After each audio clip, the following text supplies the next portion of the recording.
तो दोस्तों, क्योंकि सास भी कभी बहू थी के आज के एपिसोड की शुरुआत होती है सगाई की रस्मों से। यहाँ बंगाली परंपरा के अनुसार रस्में चल रही होती हैं और दीदी भाई पंडित जी को एक एक रस्म के बारे में बताती जा रही होती है। पंडित जी भी उन्हीं के बताए तरीके से सारी रस्में आगे बढ़ा रहे होते हैं। इसी बीच दोनों तरफ से पीले रंग के कागज पर मोर पंख से बने पेन के जरिए कुछ लिखा जा रहा होता है। दीदी भाई भी उसी पीले कागज पर रस्म से जुड़ी बातें पंडित जी को समझाती हैं। इसके बाद एक खास रस्म में तुलसी और दीदी भाई एक दूसरे की तरफ से आए हुए वही पीले कागज एक्सचेंज करती हैं। यानी तुलसी की तरफ का कागज दीदी भाई लेती हैं और दीदी भाई की तरफ वाला कागज तुलसी के पास आता है। फिर नंदिनी रस्म के अनुसार पहले सिद्धार्थ और उसके बाद समायरा को टीका लगाती है। इसके बाद वो सिद्धार्थ को साड़ी के साथ नारियल भी देती है। फिर तृप्ति की बारी आती है और वो भी समायरा को टीका लगाकर रस्म में शामिल होती है। तभी गरिमा इधर इतने सारे रिचुअल्स देखकर हैरान नजर आती है। उसे लगता है कि आजकल तो रिंग एक्सचेंज होते ही रस्में खत्म हो जाती हैं, लेकिन यहाँ इतने सारे ट्रेडिशनल रिचुअल्स चल रहे हैं। तो गरिमा की बात सुनकर तुलसी उसको तुरंत समझाती है कि संस्कारों का मजाक नहीं उड़ाना चाहिए। उसके मुताबिक संस्कार और रस्में ही परिवार की जड़ों को मजबूत बनाए रखते हैं।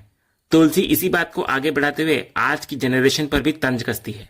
उसका कहना होता है कि जब लोग शादी की रस्मों में शॉर्टकट अपनाते हैं तो रिश्ते भी जल्दी टूट जाते हैं। अगर लंबी रस्में नहीं निभा सकते तो 7 जन्मों का रिश्ता निभाना कैसे संभव होगा। गौतम भी तुलसी की बात का मजाकिया अंदाज में सपोर्ट करता है और कहता है कि बच्चों के कान खींचकर उनकी सोच सही करने की जरूरत है। उधर दूसरी तरफ तृप्ति भी समायरा को साड़ी में नारियल रखकर देती है और इसके साथ रस्में आगे बढ़ती हैं। अब बारी आती है रिंग सेरेमनी की। गरिमा दोनों तरफ की अंगूठियां लेकर आती है। सबसे पहले सिद्धार्थ समायरा को रिंग पहनाता है। अंगूठी पहनते ही वहां मौजूद सभी लोग खुश नजर आते हैं और दोनों पर फूल बरसाए जाते हैं। इसके बाद समायरा भी सिद्धार्थ को रिंग पहनाती है। दोनों एक दूसरे को देखकर मुस्कुराते हैं और उनके चेहरे पर साफ खुशी नजर आती है। लेकिन इसी खुशी के बीच करण अचानक भावुक नजर आता है। उसकी आंखों में बेटे की विदाई का दर्द नजर आने लगता है। इधर तुलसी की नजर जब करण पर पड़ती है तो उसे भी परी की विदाई का पुराना पल याद आने लगता है, जब मिहिर अपनी बेटी को विदा करते वक्त बेहद इमोशनल हो गया था और उसे गले लगा लिया था। इधर समायरा और सिद्धार्थ दोनों ही परिवार के सभी बड़ों के पैर छूकर आशीर्वाद लेते हुए नजर आते हैं। लेकिन करण इस माहौल से थोड़ा दूर चला आता है और एक कोने में जाकर भावुक होकर रोने लगता है। तभी तुलसी उसके पास पहुंचती है और उसको अपना रुमाल देती है। करण पीछे मुड़कर तुलसी को देखता है, लेकिन गुस्से में उसका रुमाल लेने से इनकार करता है और वहां से निकल जाता है। ये देखकर शोभा तुलसी के पास आती है और पूछती है कि वो यहाँ अकेली क्यों खड़ी है। तो तुलसी के मन में इस वक्त एक ही दर्द चल रहा होता है। वो सोचती है कि घर में इतने सारे उत्सव और प्रसंग आ रहे हैं, लेकिन आखिर कितने ऐसे मौके होंगे जहां उनके पापा यानी मिहिर उनके साथ नहीं होंगे।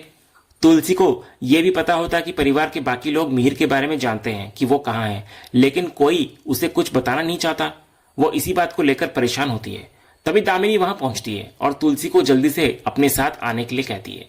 तुलसी उससे वजह पूछती है, लेकिन दामिनी कहती है कि वहां जाकर खुद देख ले वो। उधर दूसरी तरफ तृप्ति नंदिनी से सगाई के माहौल को लेकर बात कर रही होती है। उसको लगता है कि माहौल बहुत ज्यादा रूखा सूखा है। आखिर उसके इकलौते बेटे की सगाई है तो थोड़ा एंटरटेनमेंट, डांस और सेलिब्रेशन तो होना ही चाहिए।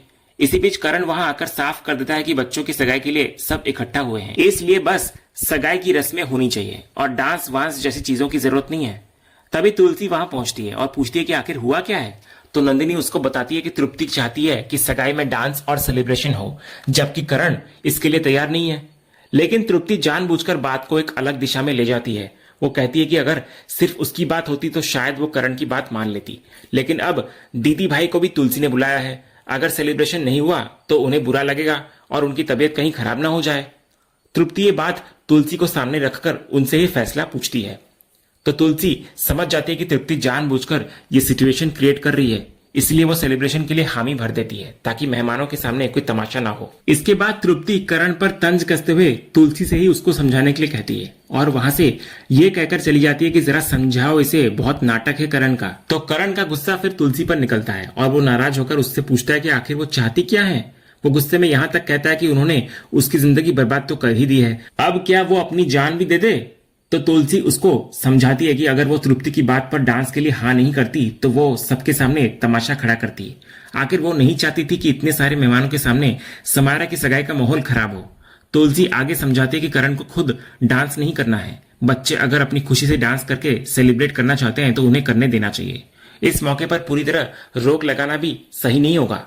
नंदिनी भी करण को समझाती है कि यह सगाई समायरा की खुशी के लिए हो रही है, इसलिए उसके बारे में ही सोचना चाहिए और उसकी खुशी के इस दिन को खराब नहीं करना चाहिए। लेकिन करण का गुस्सा फिर भी शांत नहीं होता। वो साफ कर देता है कि सगाई के लिए हाँ करने का मतलब ये नहीं कि अब वो डांस और हर सेलिब्रेशन के लिए भी हाँ कर देगा। उसे अपने घर पे किसी तरह का तमाशा नहीं चाहिए। इतना बोलकर वो गुस्से में वहां से निकल जाता है। इधर तुलसी नंदिनी से कहती है कि वो बच्चों से खुद बात कर लेगी, वरना करण के डर की वजह से कोई भी पार्टिसिपेट करने के लिए आगे नहीं आएगा। उधर अगले सीन में रौनक और गरिमा डांस फ्लोर पर आते हैं और दोनों मिलकर शानदार परफॉर्मेंस देते हुए नजर आते हैं। उनकी परफॉर्मेंस देखकर वहां मौजूद सभी लोग काफी खुश नजर आते हैं और परफॉर्मेंस खत्म होते ही पूरा परिवार तालियों से उनका उत्साह बढ़ाता है। इसके बाद दामिनी वैष्णवी और नकुल को भी डांस करने के लिए कहती है। वैष्णवी थोड़ा झिझकते हुए बताती है कि उन्होंने कोई रिहर्सल ही नहीं किया है, लेकिन नकुल को रिहर्सल की कोई जरूरत ही नहीं लगती। वो अपना हाथ वैष्णवी की तरफ बढ़ाता है और आखिरकार वैष्णवी भी उसका हाथ थामकर डांस फ्लोर पर आती है। दोनों एक खूबसूरत रोमांटिक डांस करते हैं। इसी बीच नकुल और वैष्णवी सिद्धार्थ और समायरा को भी अपने साथ डांस करने के लिए बुला लेते हैं। कुछ देर बाद दोनों साइड हो जाते हैं और फिर डांस फ्लोर पर सिद्धार्थ और समायरा की रोमांटिक परफॉर्मेंस शुरू होती है। दोनों को साथ देखकर पूरा माहौल और भी खूबसूरत हो जाता है। उनकी परफॉर्मेंस खत्म होते ही परिवार के लोग तालियां बजाकर दोनों की खुशी में शामिल होते हैं। उधर दूसरी तरफ वैष्णवी मिरर के सामने खड़ी होकर अपने इयररिंग्स ठीक कर रही होती है। तभी नकुल पीछे से आता है और उसे रोमांटिक अंदाज में देखकर गाना गाने लगता है। तो वैष्णवी भी उसको देखकर हैरान होती है, क्योंकि नकुल आमतौर पर इस तरह गाने नहीं गाता।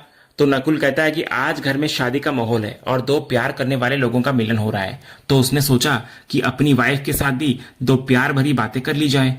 वो वैष्णवी से अपने लिए थोड़ा सा वक्त मांगता है, लेकिन वैष्णवी भी उसको छेड़ते हुए ऐसा दिखाती है जैसे उसका मूड नहीं है।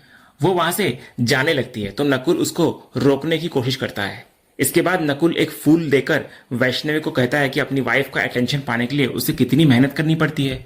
वो ये भी जताने लगता है कि वैष्णवी पूरे परिवार का ख्याल रखती है, लेकिन खुद का ध्यान नहीं रखती, इसलिए उसकी केयर करना उसकी जिम्मेदारी है। नकुल उसको फिर बिठाकर सबसे पहले पानी पीने के बारे में पूछता है कि उसने पानी पिया है या नहीं। तो वैष्णवी कहती है कि उसने पानी पी लिया है। इसके बाद वो खाने के बारे में पूछता है और फिर याद दिलाता है कि कल उसकी तबीयत भी खराब थी, इसलिए उसने दवाई ली या नहीं। तो वैष्णवी उसको यकीन दिलाती है कि अब उसकी तबीयत ठीक है और उसने दवाई भी ले ली है। वो नकुल को ज्यादा स्ट्रेस न लेने के लिए कहती है, लेकिन नकुल के लिए ये स्ट्रेस नहीं होता, बल्कि वैष्णवी के लिए उसकी केयर और परवाह होती है। वैष्णवी भी जानबूझकर उसको छेड़ती है और कहती है, हाँ हाँ पता है कितनी परवाह करते हो तुम मेरी। इतना बोलकर वो वहां से उठकर जाने लगती है। तभी अचानक उसका पैर कारपेट में फंस जाता है और वो गिरने ही वाली होती है कि नकुल पीछे से उसका हाथ थामकर उसको संभाल लेता है। कुछ पल के लिए दोनों एक दूसरे को देखते रह जाते हैं। नकुल उसे अपने करीब खींच लेता है और दोनों की नजरें एक दूसरे पर टिक जाती है। फिर नकुल इशारे से वैष्णवी को कहता है कि वो बहुत सुंदर लग रही है। ये सुनकर वैष्णवी के चेहरे पर हल्की सी मुस्कान आ जाती है और नकुल धीरे धीरे उसके और करीब आने लगता है। लेकिन तभी शोभा वहां पहुंचती है और जानबूझकर खांसती है और दोनों को एहसास कराती है कि वे अकेले नहीं है। तो दोनों फिर तुरंत एक दूसरे से अलग हो जाते हैं।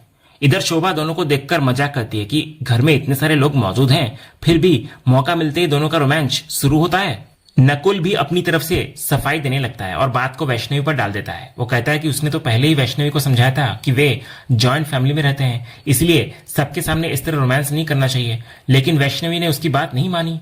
तो शोभा समझ जाती है कि नकुल उसे बहकाने की कोशिश कर रहा है और मजाक में उसके कान खींचते हुए कहती है कि अपनी बुआ को उल्लू बना रहा है। तो नकुल भी हंसते हुए कहता है कि उसे पता है कि शोभा उसकी बुआ है, लेकिन घर में शादी का माहौल है, इतने सारे सेलिब्रेशन और रस्में हैं और ऊपर से उसे इतनी सुंदर वाइफ मिली है, तो प्यार आना तो बनता ही है ना। वो ये भी याद दिलाता है कि अभी उसकी और वैष्णवी की शादी को ज्यादा समय नहीं हुआ है। तो शोभा उसकी बातों पर मुस्कुराती है और दोनों को अपनी मैरिड लाइफ एंजॉय करने की छूट देती है। तो नकुल तुरंत फिर वैष्णवी के करीब आकर मजाक करता है कि अब तो बुआ ने भी परमिशन दे दी है। लेकिन शोभा गई नहीं होती, दोबारा वापस आती है और कहती है नकुल को कि पहले मुझे ठीक से जाने तो देता। यह सुनकर वैष्णवी शर्माकर वहां से निकल जाती है और नकुल भी बात को संभालते हुए उसके पीछे निकल जाता है। शोभा इधर दोनों को देखकर मुस्कुराती है और मन ही मन यही चाहती है कि ये जोड़ी हमेशा खुश रहे और इन दोनों को किसी की नजर न लगे। उधर अगले सीन में करण अपनी बेटी समायरा के रूम के पास पहुंचता है। उसके हाथ में एक डिब्बा होता है, लेकिन रूम के बाहर पहुंचकर वो देखता है कि समायरा बहुत खुश होकर किसी से फोन पर बातें कर रही होती है। करण वहीं पर रुककर अपनी बेटी को देखता रहता है।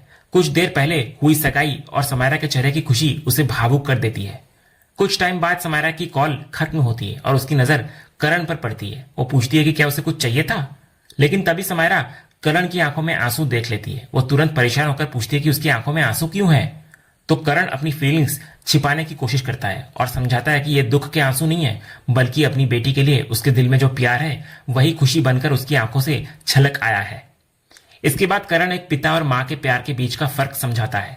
उसके मुताबिक माँ अपने बच्चों के लिए प्यार, गुस्सा और परवाह सब खुलकर दिखा देती है। वो अपने बच्चों के सामने अपनी फीलिंग्स एक्सप्रेस करने में पीछे नहीं हटती, लेकिन एक पिता अक्सर अपनी फीलिंग्स आसानी से जाहिर नहीं कर पाता। इसका मतलब ये बिल्कुल नहीं है कि उसके अंदर अपनी औलाद के लिए प्यार कम है। वो कहता है कि एक पिता को अपने परिवार और बच्चों को प्रोटेक्ट करने की जिम्मेदारी महसूस होती है। इसीलिए उसको लगता है कि अगर वो सबके सामने इमोशनल होकर रो पड़ा तो लोग उसे कमजोर समझ सकते हैं, और इसी वजह से वो अक्सर अपनी आंखों में आए आंसुओं को रोक देता है और अपनी फीलिंग्स को अपने अंदर ही रखता है। लेकिन आज अपनी बेटी की सगाई और उसकी खुशी देखकर करण खुद को रोक नहीं पाता। उसकी आंखों से आंसू निकल पड़ते हैं और वो भावुक होकर रो पड़ता है। करण को इस तरह भावुक देखकर समायरा भी खुद को रोक नहीं पाती और उसकी आंखें भी नम हो जाती है। और इसी बेहद इमोशनल सीन के साथ आज का ये एपिसोड यहीं पर खत्म होता है। तो दोस्तों, अगर आपको आज के एपिसोड का अपडेट पसंद आया हो तो वीडियो को लाइक और शेयर जरूर करें और अपनी राय कमेंट में जरूर दें। ऐसे ही सास भी कभी बहुती के एपिसोड के अपडेट्स और ट्विस्ट के लिए चैनल को सब्सक्राइब करना ना भूलें और बेल आइकन को भी जरूर दबा लें। मिलते हैं अगले एपिसोड के अपडेट के साथ, तब तक के लिए धन्यवाद।